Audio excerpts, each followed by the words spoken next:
गेले 3 दिवस झालं संपूर्ण जिल्ह्यामध्ये भारतीय जनता पार्टी 68 जागेच्या जिल्हा परिषदेच्या मुलाखती चालू आहेत. कालच मोहोळला मुलाखती झाल्या. आज उत्तर सोलापूर, दक्षिण सोलापूर, उद्या पंढरपूर, अक्कलकोट, बार्शीच्या काल झाल्या. त्या जिल्ह्यामध्ये उद्यापर्यंत आमच्या सगळ्या मुलाखती पूर्ण होतील. भारतीय जनता पार्टी कमळ चिन्हावरती यावेळेला जिल्हा परिषद सुद्धा आम्ही ताकदीने लढतोय. प्रचंड असा प्रतिसाद आहे. 6 जागेसाठी काल 45 जणांच्या मुलाखती झाल्या झडपीला. 12 जागेसाठी जवळजवळ 75 कार्यकर्त्यांच्या मुलाखती पंचायत समितीसाठी झालेल्या आहेत. तशीच परिस्थिती आज उत्तर सोलापूरला दिसते आहे. जवळजवळ एका जागेसाठी 10 ते 12 कार्यकर्ते इच्छुक आहेत. प्रचंड अशी इच्छुकांची गर्दी वाढते. इच्छुकांची गर्दी वाढल्यानंतर भारतीय जनता पार्टीला अडचण राहते की संधी कार्यकर्त्याला द्यायची आहे, नक्की कोणाला द्यायची. तर आम्ही एक सर्वे टाकत असतो. सर्वेच्या माध्यमातून या मतदारसंघातलं नेतृत्व करणारी व्यक्ती सक्षम असली पाहिजे, निवडणुकीच्या त्या क्रायटेरियामध्ये बसली पाहिजे. हा उद्देश डोळ्यासमोर ठेवून आम्ही त्या जिल्हा परिषद पंचायत समितीच्या सर्व ठिकाणी 11 तालुक्यामध्ये आम्ही ह्या मुलाखती घेतोय. त्या उद्यापर्यंत पूर्ण होतील आणि 2 ते 3 दिवसामध्ये आम्ही आमचे उमेदवार पण जाहीर करू.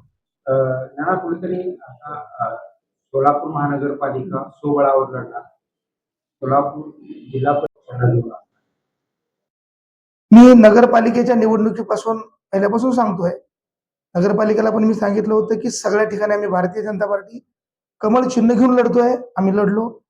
31 जुने नगरसेवक होते, आम्ही 131 केले. आमच्याकडे फक्त एकच नगरपालिका होती, आम्ही 4 नगरपालिकेमध्ये नगराध्यक्ष आणले. 3 ठिकाणी सत्ता आली. जवळजवळ जिल्ह्यातल्या 7 ठिकाणी आमची सत्ता आहे. असाच प्रयोग आम्ही परत महापालिकेत केला.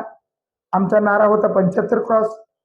पण एवढं भरभरून या इथल्या मतदारांनी आम्हाला ताकद दिली. 78 102 मधले 87 नगरसेवक महापालिकेत आणले. फार मोठा रेशो महाराष्ट्रामध्ये या सोलापूरचा मिळालेला आहे.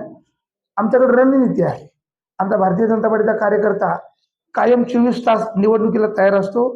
त्याचंच उदाहरण कालच्या महापालिकेतलं आहे, नगरपालिकेतलं आहे आणि तुम्हाला जिल्हा परिषद पंचायत समितीत तेच रणनीती दिसून येईल. मित्र पक्षांना सोबत घेणार आहात का? आम्ही कायम स्वबळावर लढण्याची तयारी करतो.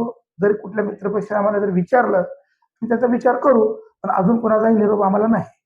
उत्तर आणि दक्षिण सोलापूरच्या मात्र स्थानिक आमदार आहेत ते कुठेतरी यामध्ये सक्रिय बॅनरबाजी केली जाते, बॅनरवर वेगळा संदर्भ दिला जातो. त्या संदर्भात काय खुलासा असणार आहे? वेगवेगळ्या चर्चेला तुम्हाला माहिती सांगतो, उत्तर सोलापूर 85 जिल्हा परिषद गटामध्ये भारतीय जनता पार्टीचा आमदारच नाही. आमचे नेते आहेत, नेत्यांच्या माध्यमातून मुलाखती घेतोय. ज्या ठिकाणी आमदार असतील त्यांच्या माध्यमातून मुलाखत घेऊ. आणि हा जिल्हा परिषद पंचायती गणामध्ये आमचा आमदार नाही, ती मोहोळला जोडलेला आहे. दक्षिणच्या दुपारी आम्ही चालू करतोय 4 वाजता, त्याला असतील त्या ठिकाणी.